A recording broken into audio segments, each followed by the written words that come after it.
valerá a pena a sua edificação.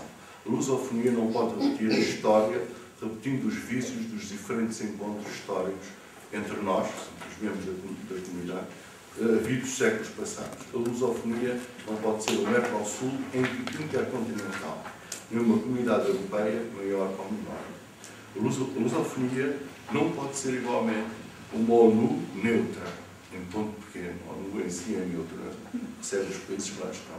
Sujeita às flutuações dos interesses dos Estados-membros e aos vetos dos países mais poderosos. Neste caso, os países mais poderosos, um deles é, inevitavelmente, o Brasil. Todas estas instituições internacionais são internacionalmente válidas, historicamente legítimas, mas da lusofonia deve esperar mais, exemplarmente mais.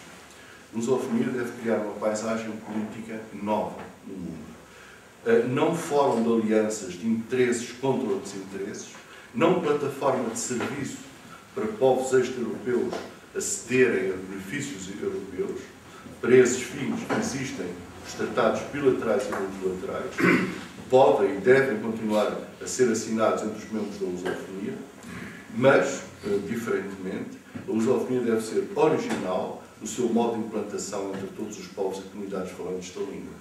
Pelas novidades, digamos assim, que o Sr. Embaixador trouxe, já percebemos que há um conjunto de medidas extremamente originais no seu modo de implantação entre os povos e as comunidades falantes da língua. Ou a lusofonia assim procede, ou, perdoe-me a expressão, porventura excessivamente brutal, a lusofonia não terá outro futuro que a repetição do passado recente. Porventura, animada hoje de um superávit de boa vontade, mas sem grandes frutos no futuro. Assim, existem de facto dois futuros para a lusofonia. Um reside no mais do mesmo, a repetição do passado. Normalizando a repetição do passado. Cada país tenderá a ser tão dominador quanto a sua real força económica. Angola liderará os países africanos. O Brasil tenderá a imperar sobre todos os países da lusofonia. Timor será por muito tempo o país pobrezinho a que os outros facultarão algumas migalhas, etc, etc, etc.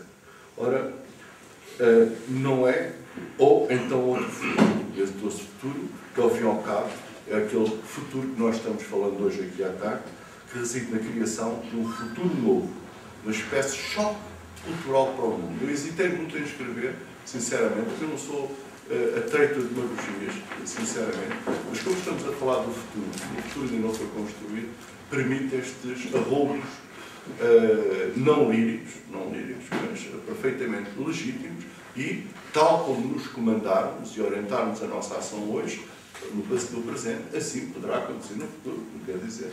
Portanto, a lusofonia deverá ser uma espécie de choque cultural que tornando-se uma comunidade eticamente exemplar. E as palavras do embaixador dão-nos esperança que isso aconteça, que de facto seja uma nova comunidade eticamente exemplar na relação entre os seus. Mas, como sabem, os grupos, as elites políticas e as elites económicas, culturais e linguísticas mudam, vão mudando. E aquilo que nós prevemos hoje, dentro de 100 anos, pode ser radicalmente diferente. Por isso, mas este é um desejo que é aqui expresso.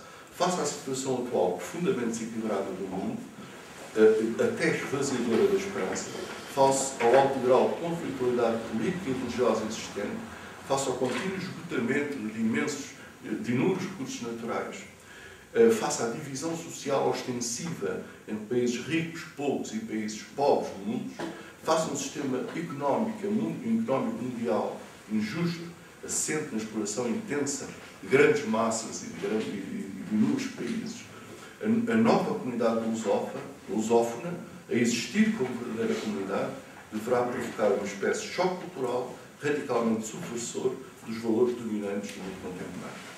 Se o mundo político atual se guia pelo interesse das nações, e assim tem sido sempre, guiar-se-á a lusofonia pela solidariedade ativa e fraterna entre os seus membros. Companheiros comuns da história, pressupondo tanto a aceitação inequívoca da pluralidade de raízes e a diversidade de manifestações culturais, nenhuma sendo abafada, nenhuma sendo exaltada, antes todas evidenciadas, quanto à absoluta paridade entre todos os membros, com direta expressão da igualdade entre todos deve perceber, independentemente de índices demográficos e económicos.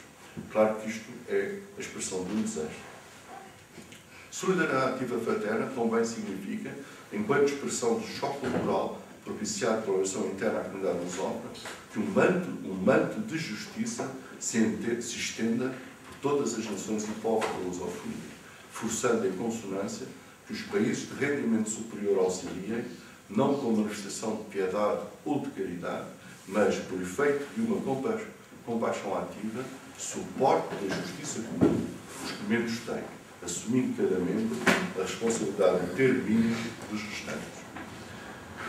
Em segundo lugar, dever-se-ia vincular a lusofonia a constituir-se como espaço de harmonia de pessoas, povos e comunidades, e, portanto, e o Sr. Embaixador falou justamente nisso, deve dar crescentes passos para a unificação de sistemas de saúde e de ensino, obviando inclusivamente a existência, e eu repito uma expressão que está no manifesto do MIL, justamente que é, mas que o Sr. Embaixador também já justificou, a existência de um passaporte lusófono, não possível, justificou a não possibilidade imediata de um passaporte lusófono substituto do identidade comum em território comunitário, sem uma invasão pacífica de uma comunidade para outra, operando uma miscigenação que só pode ser bem-vinda à prazo em 2 séculos. Se dentro de 200, 300 anos o Portugal europeu não for predominantemente mulato, significa que a lusofonia foi.